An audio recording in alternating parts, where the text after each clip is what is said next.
আসসালামু আলাইকুম, welcome to Apple inside BD. বর্তমানে আমাদের যে কন্ডিশন আমরা দেখতেছি যে সবার 14 Pro Max যারা যারা ব্যবহার করতেছে, যারা যারা পারচেস করতেছে বা যারা যারা কিনতেছে, সবার ডিসপ্লেতে কম বেশি একটা প্রবলেম হচ্ছে। এছাড়া হচ্ছে যদিও খুব মাইনর আকারের প্রবলেম হচ্ছে, কিন্তু সবাই খুব বেশি কনসার্ন বিষয়টা নিয়ে।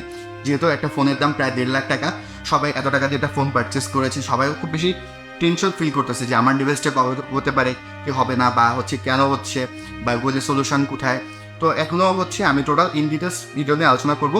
তো আজকে আমরা মেইনলি ফোকাস করব যে আপনি যদি 14 Pro Max বা 14 Pro ইউজার হয়ে থাকেন, আপনি কোন কোন বিষয়গুলো হচ্ছে আপনি হচ্ছে ফোকাস রাখবেন যাতে আপনার সেটের ডিসপ্লেতে প্রবলেম না হয়। তো হচ্ছে আমি লাস্টেও খুব সিরিয়াসলি একটা কি পয়েন্ট শেয়ার করবো, তো আপনার ভিডিওটা পুরোটুকু দেখবেন। আচ্ছা, প্রথমে আসি হচ্ছে অনেকগুলো কোশ্চেন আসছে আমার কাছে, আমি সেই কোশ্চেনগুলো অ্যান্সার করি। অনেকের কোশ্চেন হচ্ছে যে হ্যাঁ, কোন ভেরিয়েন্টের ফোনে প্রবলেমটা হচ্ছে।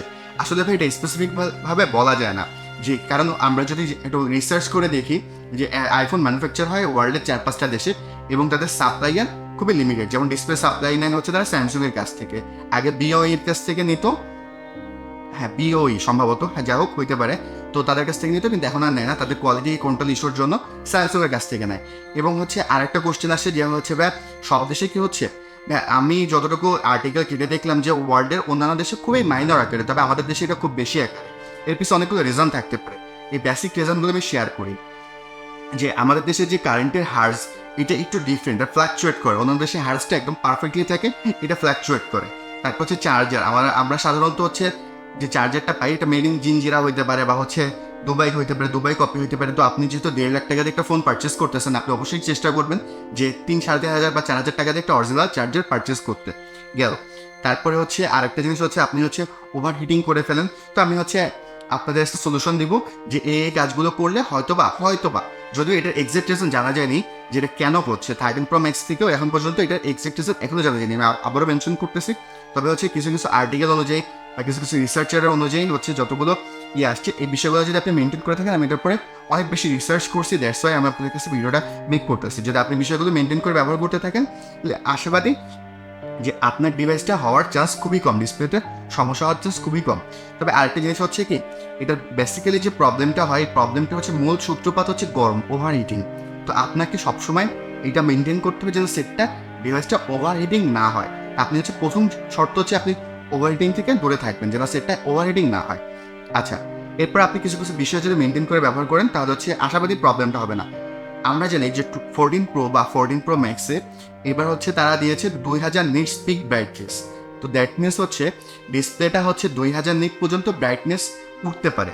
2000 নিট পিক ব্রাইটনেস মানে হচ্ছে যখন আপনি আউটডোরে যাবেন তখন হচ্ছে ব্রাইটনেসটা অনেক বেশি হবে, যার ফলে আপনার ভিজিবিলিটি অনেক ভালো থাকবে। তো এই অটো ব্রাইটনেসটা হচ্ছে আপনি অফ করে দিবেন, যার ফলে হচ্ছে আপনি যখন বাইরে যাবেন, যে যখন ভাবা হচ্ছে ঘরের মধ্যে যখন আপনি খুব আলোর কাছাকাছি আসবেন, তখন যেন এইটা হচ্ছে 2000 নিটস পর্যন্ত পিক ব্রাইটনেসটা হিট না করে। আপনি সেটা ম্যানুয়ালভাবেই রাখবেন, বা হচ্ছে বাইরে গেলে কমাই দেবেন। আপনি যতটুকু দরকার ততটুকু দেবেন। এবং আপনি বাইরে যেয়ে হচ্ছে ক্যামেরা দিয়ে, বা সেকেন্ড পয়েন্ট আসছে যে ক্যামেরা দিয়ে লং টাইম ছবি তুলবেন না বা ভিডিও করবেন না। কারণ হচ্ছে আমরা জানি যে আইফোনের ক্যামেরা অনেক বেশি পাওয়ারফুল, 3টে ক্যামেরা, কিন্তু এটা একটা বিস্ট সেট আপ। আপনি যদি প্রফেশনাল ক্যামেরার দিকে চিন্তা করেন, যে সনির 1-1.5-2 লাখ টাকা ওরকম আউটপুট পাওয়া যায় না সাধারণত। যেহেতু আপনার একটা পকেট ফ্রেন্ডলি জায়গায় আপনার শুধু সেন্সর সাইজটা ছোটো, কিন্তু কোয়ালিটি হোক, সফটওয়্যার অপটিমাইজেশন, কালার গ্রেডিং হোক, তারপর 10 বিট হোক, 4K হোক, এই সাপোর্টগুলো কিন্তু আপনি একটা ছোট্ট জিনিস পকেট ফ্রেন্ডলি ডিভাইসের মধ্যে পেয়ে যাচ্ছেন। তো ক্যামেরাটা কিন্তু অনেক বেশি পাওয়ারফুল। সো আপনার কখনো উচিত হবে না যে লং টাইম, ধরেন আপনি আধা ঘন্টা 40 মিনিট 50 মিনিট টানা ভিডিও করতেছেন। আরেকটা জিনিস হচ্ছে আপনি বাইরে যে আউটডোরে যখন আপনি ভিডিওটা শ্যুট করতেছেন, আউটডোরে যখন আপনি শ্যুট করতেছেন বা স্টিল পিকচার করতেছেন, তখন সেটটা কিন্তু অনেক বেশি গরম হয়। তো আপনি সে সময় চেষ্টা করবেন যে যতটুকু অল্প অল্প করে আপনি 10 মিনিট ছবি তুললেন, তারপর হচ্ছে অফ করে রাখলেন, আবার আপনি 10 মিনিট পরে আবার ছবি তুললেন। আর হচ্ছে তখন চেষ্টা করবেন যে হচ্ছে এই কভারটা আপনার ফোনে যদি ডিভাইসে যদি মোটা কভার থেকে থাকে, সে মোটা কভারটা খুলে ফেলবেন। আচ্ছা, তারপর হচ্ছে চার্জার, যে আমাদের সাধারণত চার্জারটা হচ্ছে আমরা যে ফোনটা পারচেস করি 1.5-2 লাখ টাকা দিয়ে, প্রথম দিকে 2 লাখ টাকা হয়ে আসছিল, 1.5 লাখ টাকা, এখন 1,40,000-42,000-43,000 টাকা এরকম। তো আমরা যে চার্জারটা কিনে থাকি, সাধারণত চার্জারটাকে অরিজিনাল হচ্ছে আপনি সবসময় চেষ্টা করবেন যে একটা অথরাইজ যারা হচ্ছে অফিসিয়াল প্রোডাক্ট সেল করে, দ্যাট মিনস আমি কাউকে স্পেসিফিক নাম বলবো না, তবে হচ্ছে আই সেন্টার আছে, আরও কয়েকটা শপ আছে যারা হচ্ছে অ্যাপেলের অথরাইজ, দ্যাট মিনস তারা অ্যাপেলের কিছু অথরাইজ প্রোডাক্ট সেল করে। আপনি তাদের কাছ থেকে হচ্ছে চার্জারটা কেনার চেষ্টা করবেন। যেহেতু আপনি এত টাকা দিয়ে একটা ফোন পারচেস করতেছেন, আপনার 3,000-4,000 টাকায় আহামরি ফ্যাক্ট হবে না। তো সবসময় আপনি চেষ্টা করবেন যেন হচ্ছে অরিজিনাল চার্জারটা আপনি পারচেস করে থাকেন। এটা হচ্ছে আপনার সর্বপ্রথম ম্যান্ডেটরি কাজ। আচ্ছা, কভারের বিষয়টা আসি, যে কভারটা হচ্ছে আপনার সবসময় চেষ্টা করবেন যে পাতলা টাইপের কভার ইউজ করতে। হ্যাঁ, আমি জানি যে প্রোটেকশনের জন্য মোটা বাল্কি কভার ঠিক আছে, কিন্তু হচ্ছে ওটা আপনাকে সামটাইম সাপোর্ট দিলে আপনার সেটের কিন্তু হচ্ছে ইনবিল্ট আপনার সেটের যে হিট জেনারেট করে, দ্যাট মিনস প্রসেসরটা অনেক পাওয়ারফুল, ব্যাটারিটা অনেক পাওয়ারফুল, প্রসেসরটা পাওয়ারফুল, ক্যামেরা পাওয়ারফুল। আপনি যখন এগুলো কাজ করেন তখন ব্যাটারি, প্রসেসর, ক্যামেরা তিনটা অনেক বেশি হিট জেনারেট করে। এছাড়া আপনি যদি গেমিং করেন তখনও কিন্তু হচ্ছে হিট জেনারেট করে।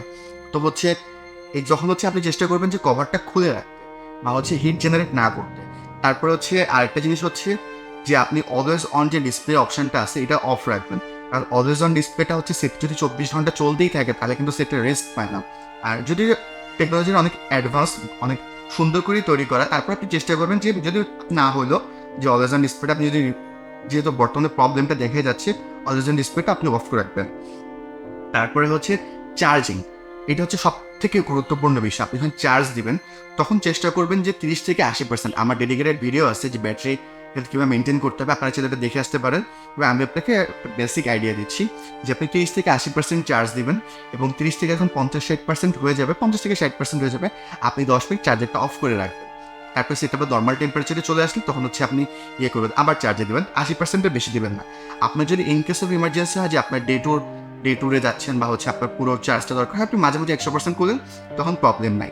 চার্জ দেওয়ার সময় সেটের কভারটা খুলে চার্জ দিবেন, যাতে হচ্ছে সেটের যে হিটটা, ব্যাটারি যখন চার্জ হচ্ছে তখন যে হিটটা জেনারেট হচ্ছে ওই হিটটা যেন সেটের ভিতর না থেকে যায়। তারপর আপনি চার্জ দেওয়ার টাইমে হচ্ছে কোনো একটা কিছু একটার পরে, কোনো একটা সার্ফেসের পরে, সেরকম একটা সার্ফেসের পরে আপনি এইভাবে করে সেটটা রেখে চার্জ দিবেন, যার ফলে হচ্ছে নিচে যে হচ্ছে হিটটা জেনারেট হচ্ছে, নিচে উপরে যে হিটটা জেনারেট হচ্ছে এই হিটটা থাকবে না, হিটটা বেড়ে যাবে এবং রুম টেম্পারেচারটা হচ্ছে সাধারণ থাকবে। আর বর্তমানে হচ্ছে যে লেটেস্ট ভার্সনের iOS ভার্সন আসছে, আপনি যদি আপডেট দিয়ে থাকেন তাহলে তো কিছু বলার নেই, তবে আপনি আপডেট দিবেন না। বর্তমানে 17 আসা পর্যন্ত আপনি কোনো iOS ভার্সন আপডেট দিবেন না।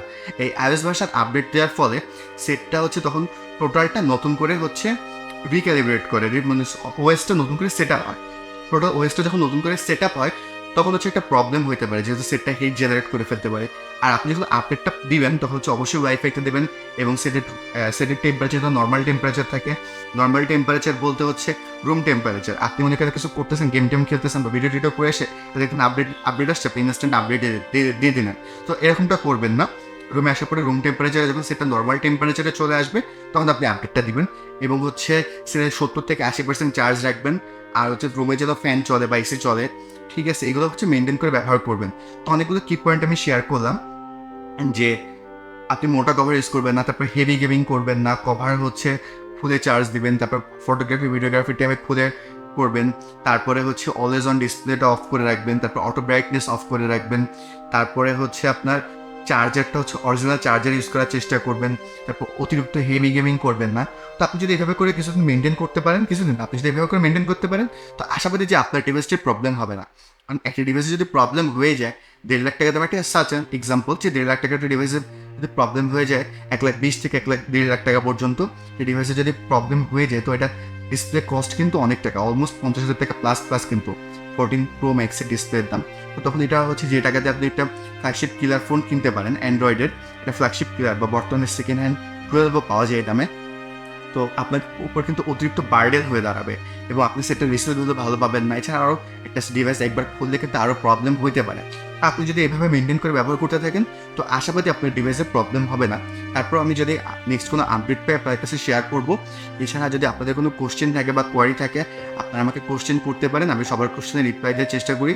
এছাড়া বাংলায় আইফোন রিলেটেড আরেকটা জিনিস মনে পড়ছে হঠাৎ করে, iPhone 14 বা 14 প্লাসে কোনো প্রবলেম নাই, যে আপনারা চাইলে এই ডিভাইসগুলো আপডেট করতে পারেন। আপনারা যদি এই দুটো ডিভাইসের ওনার হয়ে থাকেন, নন প্রো মডেলগুলো 14 আর 14 প্লাস, আপনাদের কোনো চিন্তা করার কোনো বিষয় নাই। এটা হচ্ছে 120 হার্জের যে ডিসপ্লের যে ডিভাইসগুলো, এগুলো তো হচ্ছে প্রবলেম হচ্ছে। যাই হোক, তো আপনারা হচ্ছে আমাকে লাইক শেয়ার কমেন্টস করে সাপোর্ট করবে। এছাড়া আইফোন রিলেটেড অনেক ভিডিও আছে আমার চ্যানেলে, আপনারা আমার চ্যানেলটি ঘুরে দেখতে পারেন। এছাড়া যদি কোনো কোশ্চেন থাকে কোশ্চেন করতে পারেন, আমি সবার কোশ্চেনের রিপ্লাই দেওয়ার চেষ্টা করি। এছাড়া আমি শুক্রবার বা শনিবার হচ্ছে একটা করে কোশ্চেনের অ্যান্সার সেশন রাখি। তো আজকের মতো ভিডিওটা এতটুকু। ভিডিও ভালো লাগলে লাইক শেয়ার কমেন্টস করুন। আসসালামু আলাইকুম।